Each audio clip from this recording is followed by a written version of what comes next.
we're heading to 90% design release, and we'll be seeing that. I hope we'll see that in Paris next year. And then the MAX 200 is starting its milestones. And in fact, we just started the early milestones of the MAX 7. And as you know, we'll talk about it, but we actually have finalized with our customers the length, the weights, and the performance of the MAX 7. And in fact, those were reflected on the previous chart, the ranges that I showed. A lot of good customers.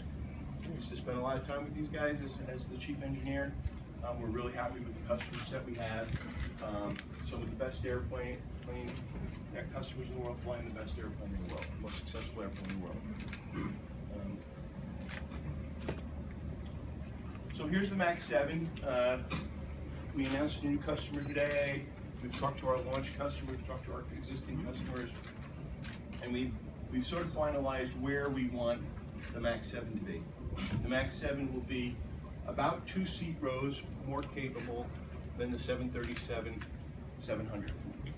And it's not about, it is exactly, here, 76 inches longer than the 700. It will put the 7 exactly where the 8 is relative to the 320. Same trip cost, about 12 more seats. So we pick up the revenue. And we've also increased the takeoff weight of the airplane, which allows the airplane to fly farther. And then it is the thing that really is great about this airplane. It really gives the customers who want high hot capability, a little more seat count, and a better high hot capability. And so we wind up having a very good high hot machine for the marketplace. And we spend a lot of time working with our customers about what their seat count and what the capability they would want would be. And you just saw an order today that reflected that. Next. These are the principal changes. I think I talked about this already. Basically, 76 inches longer, 30 in front, 46 in back. We go to the pair overwing exit doors as opposed to the single overwing exit door like a current 700 has. And you can see the weight as we move the MTOW up to increase the range that we wanted and that our customers asked us for. Okay. Here's an example. I think I've talked this already, but what people want to be able to fly at a high hot, they wanted a certain amount of capability, and they wanted to be able to do it all year long. And so this airplane is a really good match for that market requirement.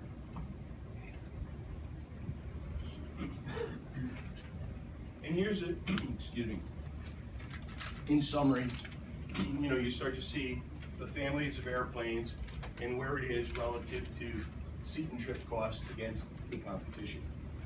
So I'm very comfortable with the family of airplanes we're competing and will continue to compete in the marketplace.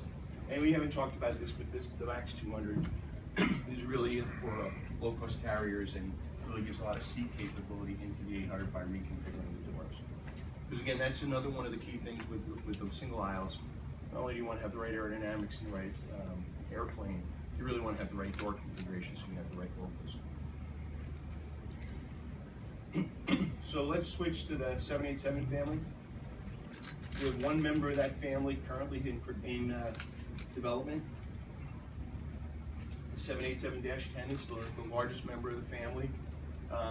It will have the best seat mile costs in the industry when it goes into service. It's 25% more fuel efficient than the 330neo, as we know today. It's 10% fuel bearing better than the 350-900. And it covers 90% of the routes, and that's the conversation I think Scott and I did last year about how we sized the airplane and where we wanted to put it and why. And we really were working for a commonality of maintenance and support, so it's a family of airplanes. Boeing is conducive to trying to develop a family of airplanes, the best family of airplanes. So here's the program is in execution. We are building the airplane now. You can think about it this way: is we started production. We were 90% design last year. We'll fly in 17 and we'll deliver the airplane in 18. We'll move the schedule. And today, major assembly is underway. We're working our way through. We were pleased yesterday, Rolls-Royce announced they got their EGOS certification on the TEN engine, which is part of this airplane. So good things going here. This airplane would be assembled in Charleston, South Carolina. It'll fly its first flight from there, and then it'll come to Seattle, where our test center is, and be tested out of the Seattle area in a remote location. Okay, good customer base, fairly good number of sales. The airplane again delivering in 18, what were we, 153 for sales, with a very good group of customers. The 777X, this is probably, most of you probably are aware of this. Again, the value proposition is 12% more fuel efficient than the A350-1000, whatever that is today, or will be tomorrow. Greater airline revenue, expanded network capability, obviously, and an all-new passenger experience. We brought some of the things, as you know, from the 87 into the 777X, like the lower cabin altitude, larger windows, and then it has the highest reliability in its class. 777, the 777X. Last 6 years, I was head of all of engineering for commercial airplanes, and what I used, my tagline was the 777-300ER is the gold standard by which all other airplanes are measured, and we're making that great airplane better, and that's what the 777X program is all about. Again, now the airplane, so think about this one here, 16 and 17, we're in detailed design. 17, we start production with final assembly in 18, the flight test program in 19, with an EIS into service in early 20. So that's sort of the schedule on the program. As you know, we opened some of you were there, we opened our composite wing center in Seattle. We're currently working and laying pre-production parts there, working all the process engineering, and to start production next year on detail parts. Again, I believe, if I'm correct, Paul, correct me, this was the most successful model introduction we've ever had in our history. That's okay. And with a group of very marquee customers that we're very happy to be flying the 777X. Now, we'll switch gears to the middle of the market. So, the middle of the market, the way I define it, or I like to think about it, is really,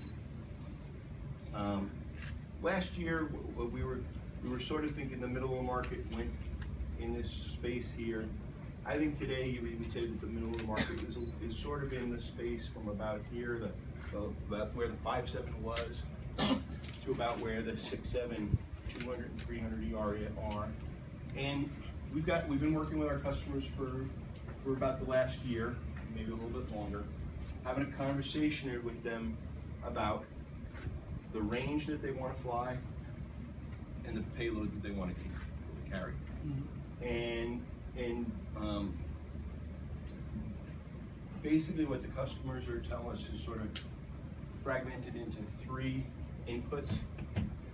Some customers just want to fly the 57 mission, and the 57 basically have more seats than currently available, so more seats.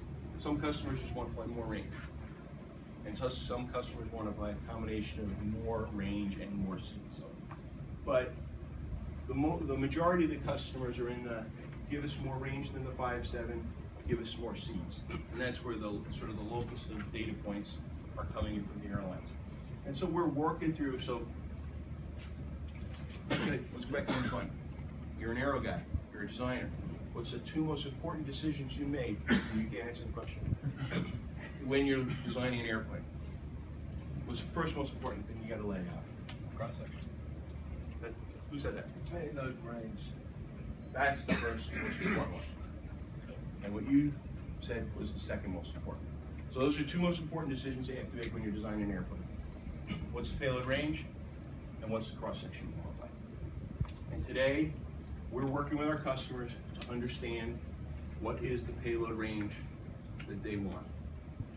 And as we understand that better, then we'll start figuring out what the airplane looks like in terms of the cross section and the lane and some of the other things. And obviously the range will and the payload will drive the wing sizing and span, and the engine size and all those things. And then the most important decision we make in the configuration is what cross-section do we want, what do we want to carry. And so today we're really spending a lot of time with our customers having those conversations about this space. And that's what the middle of the market airplane is about. Okay? So just to highlight, you guys may have seen, is that we just flew our 4th eco demonstrator with Embraer last week. These were the technologies we had on it. If you remember, we had a 737 eco demonstrator, then we had a 787 eco demonstrator, then we had a 757 eco demonstrator, and now the Embraer eco demonstrator. And somebody asked me today, you know, how do you think about technology? And if you look at it, we've been using the eco demonstrators, we've been using the development programs we have today to prove out the technology sets we want to build and are continuing to develop, that we innovate into the next generation of airplanes, whether they be finishing a family of airplanes we have today or developing new airplane. And so there's a lot of key technologies. So last year, remember the 5.7, what was one of the key technologies in the 5.7 eco demonstrator? We were designing a new airplane. We do a lot of laminar flow at work. Laminar flow is a really nice tool if you want to fly around 8/10 Mach number, and we spend a lot of time on that. So we've been investing. What's the key? One of the key technologies on the MAX, on the upper wing, the lower wing. The leading edge is set up to capture laminar flow. And so we're investing in a set of technologies. We're partnering with a good partner and a good friend, Embraer, and we're doing things that enable us to start putting the building blocks together for the future. And so in summary, I love the 737, you can tell that. And our customers love the MAX. And we're really happy with the family. And we're here to compete every day, and that's the airplane we're going to compete with. 777-10 is optimized and ready to go. We're in build. We're going to test that thing next year. The 777X, the Dash 9, is in detailed design, and the program is on plan and on schedule and on performance, as well as not only the airplane development, but the engine development. And then we're continuing to work the middle of the market to understand what our customers want and where we would go potentially in the future. That's where the market wants to go. So with that, I think we've left a minute or two for questions.